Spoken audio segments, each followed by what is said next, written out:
Hey everybody out there, this is Seto, and today for you guys I'm going to be profiling for you my favorite deck of all time, Gravekeepers. Now I've been playing Gravekeepers for over 11 years, going on 12 years, give or take a couple of months here or there. But I've been playing them ever since the Pharaonic Guardian came out, way back in 2003 I believe it was. And I've always loved Gravekeepers and other archetypes that are based off historical figures, historical events, historical places. So I always like archetypes like Kunamolis, legendary Six Samurais, with Six Samurais in general, noble knights, and Gravekeepers being my favorite out of all those because it's based off ancient Egypt and the Valley of the Kings and the pyramids and all those great cool things about Egypt and its ancient times. Plus the fact that the deck is kind of, some of the cards in the archetype are actually kind of look like characters from the original Yu-Gi-Oh show, like Bakura or Odeon or Merrick Ishtar, or heck, I've known some people have even said some of them look like a Shizu Ishtar.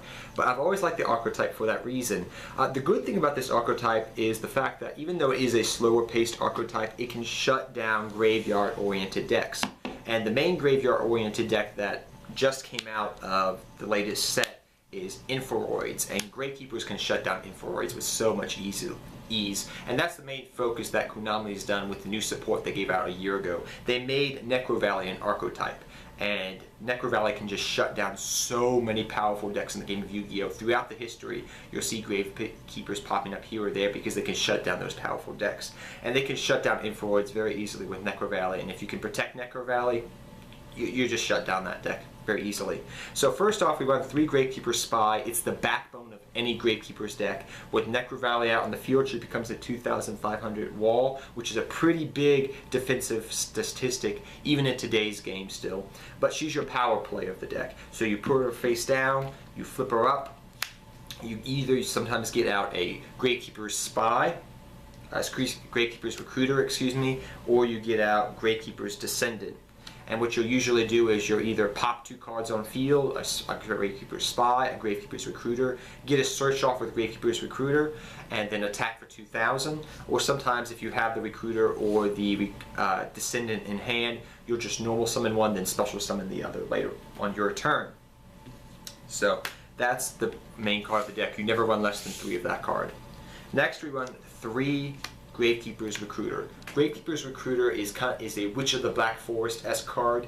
With Necro Valley out in the field, he becomes 1,700 attack.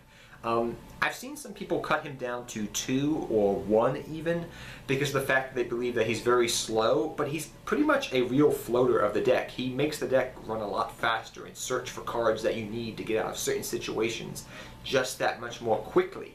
And I really like him as a 3-of. I mean, if you want to run him as a 2-of, go right ahead, but I've never had any problems running him as a 3-of. He's a floater. He's, with Necro Valley out in the field, he has a 2,000 defense. So, I mean, he's all upside for the most part, and I really have always liked him as a 3-of still. Next, I run 3 Gravekeepers Commandant. Gravekeepers Commandant is your terraforming on legs for searching out Necro Valley. Now, since the new ruling that happened, I guess you could say a couple formats ago, where both players can have a field spell on the field, I still run 3 Commandant and I still run 3 Necro Valley, because if people have played against Gravekeepers before, they know that the main card they want to hit with MST is Necro Valley, and the main card they want to pop on the field is Necro Valley, because Konami's made Necro Valley an archetype and a lot of your cards revolve around Necro Valley.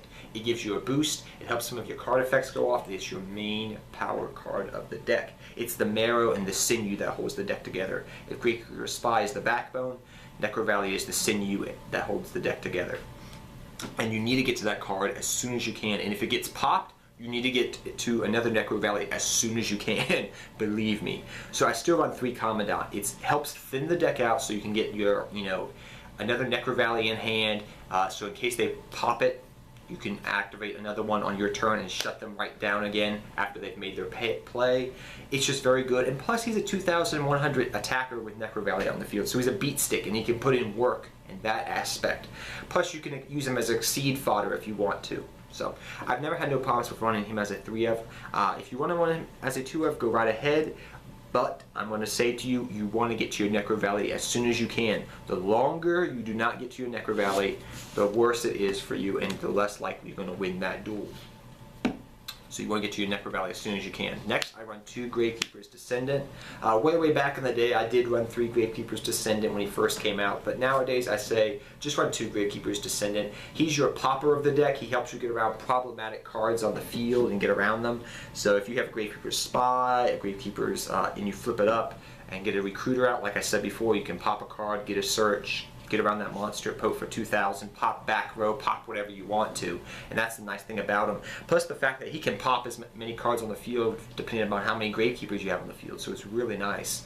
He comes in handy a lot, and he's the main beat stick of the deck because he'll pop cards and attack for 2,000. I guess you could say in that regard. Next, I do run 1 Gravekeeper's Assailant, 1 Gravekeeper's Nobleman, and 1 Gravekeeper's Heretic. I run a couple other one-of Gravekeepers.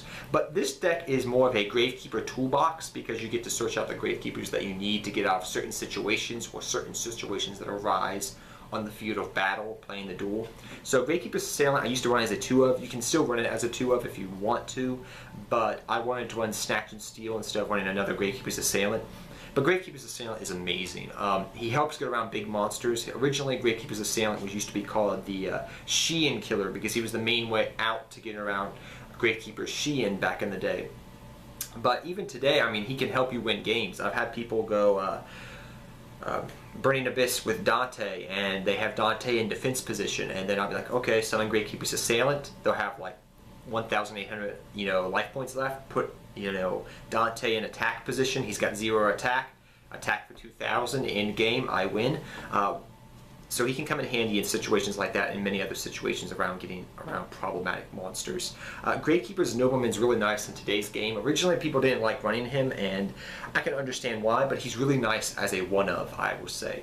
Because of the simple fact that if you're going against a powerful deck that is just spamming the field and trying to attack you, and say they attack over your Gravekeeper's Spy and they're going to attack you again directly, you can special summon out Gravekeeper's Nobleman in defense position. They attack the Gravekeeper's Nobleman, then you get another power play and Gravekeeper's Spy out from your deck, and then you're back to doing what you did before. You can on your turn you can flip up the Spy, normal summon Descendant, pop the card that was being annoying to you, and then just continue on with your day. So I like him as a 1-of because he can really help get to your powerful monsters in the deck when you need to get to them.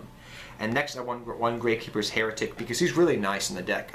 He's unaffected by all cards on the field as long as Necro Valley is in play. Do keep in mind, because I know I've seen some people do this before, they're like, oh, he gets a 500 boost because, Necro Valley, he's a Gravekeeper. No, he's unaffected by all cards as long as Necro Valley is out on the field. Really nice card for getting around problematic cards. If your opponent has a lot of back row, summon this guy and just push through it. And he's actually won me games just for that effect. So I like him as a 1-of. Some other Gravekeepers I run are Gravekeeper's Guard, Gravekeeper's Shaman. So I'm still playing around with Gravekeeper's Guard. I like him and I don't like him. It just depends upon the matchup. And I did switch out Gravekeeper's Visionary originally, which is a card that I've always loved. If you still want to run Gravekeeper's Visionary instead of Gravekeeper's Shaman, go right ahead. But I find that in today's game, I have to admit that Gravekeeper's Shaman's a little bit better because he can just shut down graveyard-oriented effects very easily. And plus the fact that you have a lot of Gravekeepers, so her defense can get up pretty high very quickly. Plus you can flip her up, special summon her with Gravekeeper's Spy when you want to. So depending upon the matchup, I would say if you're playing against more meta-esque decks or graveyard-oriented decks, play Shaman. If you're playing against more rogue matchups, play Gravekeeper's Visionary, I would say. That's just my personal opinion there.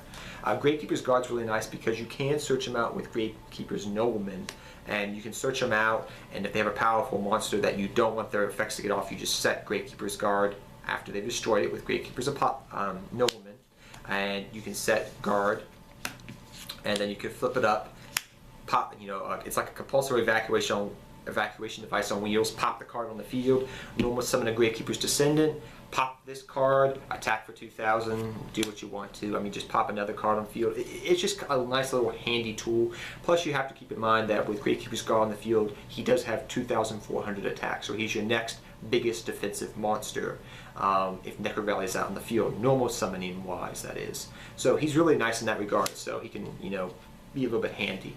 Next, like I said before, we have the sinew that holds the deck together. If Gravekeeper Spy is the backbone, Necro Valley is the sinew and the muscle that holds the deck together, and that's Necro Valley. Necro Valley is such a powerful card in today's game. People have said, well, Necro Valley should get limited to 1 originally when that field spell ruling came out. I was like, nope, I hope it doesn't, but it never did, because it's such a powerful card. It shuts down so many graveyard-oriented decks in today's game. Yes, there is the loophole that if its own effect is in the graveyard, it can activate still, like Underworld like Grapha of the Dark Worlds.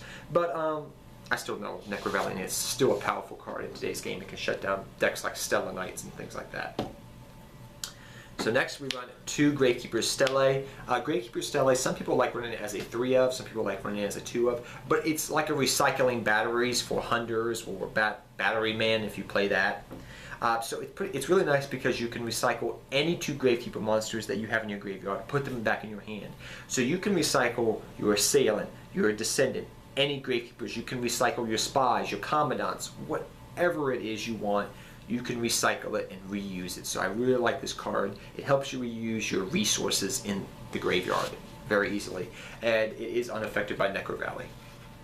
Next we run 2 Power Dualities so you can thin through the deck. Yes, the deck does special summon. Your main special summoning play is going to be Gravekeeper Spy, but because the deck does rely very heavily on its normal summoning. But Power Duality helps you thin through the deck in those situations that you've already had a board, your board's already established, or it's very early on in the game. So I do like 2. Some people like 3. It's up to you if you want to run 3, but I just prefer 2. Next we run 2 MST to deal with any situations that we have to arise to. Skill Drain will shut this deck down to some extent, so you want to destroy Skill Drain. The deck is not too much affected by Vanity's Emptiness. It will have trouble, it will struggle, so MST can help against all those problems in today's game that are of that relationship. Next we run, for your 1-up spells, we run 1 Regeki, 1 Book of Moon, 1 Snatch and Steal, and 1 Royal Tribute. Regeki just clears the board. Sometimes if you already have a board established, you draw Regeki. Say you have two Gravekeepers with 2,000 attack on the field. You go Regeki, attack for 4,000, game. Book of Moon just helps reset your Gravekeeper Spy, your Gravekeeper's Guard, so you can reuse it. Just a very versatile card in this deck. Snatch and Steal. If all else fails, steal their big monster and attack them with it. And Royal Tribute, still a powerful card in the game today. Some people consider dropping it because it can be a pain in the butt, and against some certain decks it can be not a really good card. I would suggest in that respect, depending upon your matchup, to put this in the side deck if you wanted to, depending upon the matchups you think you're going to face. So that's just my opinion there. But it's still a very good card because you get to look at your opponent's hand and see what they're plotting. And sometimes against Monster Mash decks, it's just amazing. So next we have Imperial Tomb of the Necro Valley. Some people like running it as a 3 of, some people like it as a 2 of. Originally I was playing 2, then I tried 3 out, and now I'm back to 2 because I like just the card as a 2 of. It's very good. Some people have compared it to Infernity Barrier, but it's not, because Infernity Barrier you can activate multiple times on a turn. This you only can activate 1 per turn, so it's not that completely broken, but it's a very powerful card. It can help you, it can save you in crucial moments of a duel. It can just be an amazing card, and you'll be so happy you have this card in your deck. So 2, Imperial Tomb of the Necro Valley. Definitely a staple as a 2 of in my opinion. I love that card. Next, for your other traps, we run 2 Deep Prison. Deep Prison is a very good card against big monsters or monsters you don't want their effects to kick off. Just go Deep Prison. So we run 2 Deep Prison. If you have never played Gravekeepers before, they run a lot of back row. Just saying. Next, we run 2 Fiendish Chains because it can just stop monster effects, and then you can summon a Gravekeeper's Descendant to pop that monster once you have a way of getting around it, or an Assailant, or whatever. It just helps you in some situations because sometimes they will get over your Gravekeeper's Spy because she only has 2,500 defense with Necro Valley out, and you don't want them to get over that card. You want to, flip it on your turn so you can do some combo plays in that respect. So in that regard, you don't want them sometimes to attack your monsters. So that's why we run that instead of Breakthrough Skill. For your 1-up traps, we run 1 Rite of Spirit, 1 Torrential Tribute, 1 Compulsory Evacuation Device, 1 Bottomless Trap Hole, and 1 Solemn Warning. So I'll go down the list here if I run these. Solemn Warning, still a good card in my opinion. Rider Spirit is a Gravekeeper based trap. It's kind of like Call of the Haunted, but actually better. It's unaffected by Necro Valley, so pretty much it doesn't equip itself to the monster, it just brings it back like a Monster Reborn. It's a Monster Reborn pretty much in trap form, I guess you could say. And it's really nice. Some people like running it as a 2 of, some people like running it as a 1 of. If you want to play around with the ratio of the deck, you could drop things like Torrential Tribune, which I'll talk about in a second, and run 2 Rider Spirits, but personally, it's up to you. It's really nice because if they go blind MST and they hit this card, you can just bring it back a Gravekeeper. So, and you know, they lose an MST out. So it's a really good card. You can run it as a 2 of if you want to. I'm still playing around with that idea. Next, I run Torrential Tribune because there is floaters in the deck, and this deck is a slow-based deck, so sometimes you just want to clear your opponent's board and then attack with your Gravekeepers on your turn. Compulsory Evacuation Device, just send things back to the deck that are annoying, and Bottomless Trap Hole just for, you know, everything else. So next we'll go into the extra deck. So next we run number 66, Master Key Beetle, number 82, Heartland Drago, Silent Arc Honors Knight, 101, Castell, and we also run number 50, Black Ship of Corn. Black Ship of Corn is just dealing with problematic cards. Master Key Beetle can create a little bit of a lock. Heartland Drago is amazing in this deck. This is the main card you would go for, if not for Castell or 101. Mainly for the fact because Necro Valley is a field spell card, and with Heartland Drago out, he can't be touched. And you can just attack your opponent for 2,000 life points directly and in the game right there. I've won some games that way. 101, just dealing with special summons monster, and Castell, just another way of dealing with special summon monsters. And monsters you want to go back to the deck. Next we run Dark Rebellion XYZ Dragon, 103 Ragnar Zero, Gaga Gaga Cowboy, Grommet Luminescent Knight. If I haven't mentioned it already, you can pretty much run any level 4s. There's some staple ones like Master Key Beetle and Heartland Drago and whatnot, but after that, just run any level 4 rank Exceed monsters that you think you want to run. So we have Grommet Luminescent Knight just because of targeting purposes. Gaga Cowboys can win you games. 103 dealing with certain decks that you run into. XYZ Rebellion Dragon, just run over the dang monster if it's too big to get over in that regard. Then we have 1 Wind-Up Zen Meister. We have 1 Evil Swarm Exciton Knight. We have 1 Stella Knight Dataros, Crazy Box, and we have 2 other cards I'll talk about in a second. So Wind-Up Zen Meister, if you can make it, if you've gained that much advantage, you can just reflip your flip effect monsters. Evil Swarm Exciton Knight. When everything else fails, just blow up the board. Stella Knight Dataros, it can come in handy in some situations if you have 3 level 4 Gravekeepers on the field. And Crazy Box is for against skill drain. And then lastly, we run 2 rank level 3s because you do run 3 recruiters, and sometimes you will come into that situation where you can make a rank 3. So we run Ghost Trick a la carte because I feel like that's the best rank 3, and Fortune Tune, number 49 Fortune Tune, if you're going into time. So if you're going to a situation where it's a time, you know, the judge has called time, Fortune Tune can come in handy. So that's why I run that. So guys, I hope you all enjoyed my Gravekeeper deck profile. Like I said, this is my favorite deck of all time. It may be a slower based archetype, but it's a fun and powerful slow based archetype. And I have to say it's probably one of the last surviving of that type. As long as Necro Valley is a card, Gravekeepers will be relevant. And as long as Necro Valley's effect is relevant in shutting down graveyard-oriented decks, Gravekeepers will be around. So it's a very fun deck. It's my favorite anti-meta deck of all time, though. And my favorite deck overall. So I hope you guys all enjoyed this. And until next time, take care. Have fun dueling. Good luck dueling. And I hope you understood a little bit more and took something away from this deck profile.